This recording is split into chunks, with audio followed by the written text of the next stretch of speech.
MLA చోరీ మాట్లాడేవేమట. అబ్బా. So MLA చోరీ మాట్లాడేవేమి రాహుల్ సిగ్గుపడు.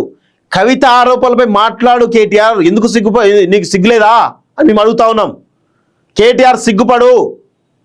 కవిత నేరేళ్ల అంశం మీద మాట్లాడుతోంది, దాని గురించి స్పందించు. కవిత హరీష్ రావు రీతిపైన సంతోష్ రావు రీతిపైన మాట్లాడుతోంది, దాని గురించి మాట్లాడు. ఎందుకు మాట్లాడవు? నీ సొంత చెల్లె ఆరోపణ చేసి కూడా మాట్లాడతలేవంటే నువ్వు సిగ్గుపడాలి కదా. ఫస్ట్ నీకు సిగ్గుందా? నీకు బుద్ధి ఉందా? ఇవి ఉంటే నువ్వు ఇట్లుండవు కదా. ఏవి లేవు.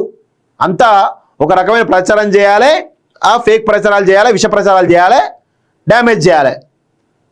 నీ గురించి నీ మీద వచ్చేటువంటి ఏవైతే ఆరోపణలు అవుతాయో అవి నిజం, కానీ నువ్వు చేసేటువంటి విష ప్రచారం అవుతుందో అంత అబద్ధం. కావాలని చూస్తున్నట్టు కనబడతావు తప్ప ఏది లేదు ఇక్కడ. కొంచెమైనా సిగ్గుపడే. నువ్వు చేయలే. గత 10 సంవత్సరాలు 80 మంది ఎమ్మెల్యేలను తీసుకోలే, దాని గురించి సిగ్గుపడు. దళితులను మోసం చేయలే, దాని గురించి సిగ్గుపడు. నిరుద్యోగులు మోసం చేయలే, దాని గురించి సిగ్గుపడు. కేటీఆర్ ఈ రాష్ట్రంలో ఉన్నటువంటి విద్యార్థులను, యువతను, అన్ని వర్గాలను కూడా మోసం చేసినటువంటి వ్యక్తి మీరు కదా సిగ్గుపడాలి. ఉద్యమకారులని వాళ్ళ జీవితాలు ఆశించిన మీరు కదా, సిగ్గుపడు కేటీఆర్. అమరవీరులను కొంపముంచిన మీరు కదా, సిగ్గుపడు కేటీఆర్. అమరవీరుల శవాల పైన మీరు సామ్రాజ్యాన్ని నిర్మించుకున్నారు కదా, సిగ్గుపడు కేటీఆర్. ఇలా చెప్పుకుంటూ పోతే చాలా రకాల అంశాలు ఉంటాయి. నీ దోస్తు దాదాపు ఇంటర్మీడియట్ పిల్లల చావు కారణం కలదా, దానికి సిగ్గుపడరా నాయన? ఎందుకు ఈ పనికిమాలిన ముచ్చట్లు?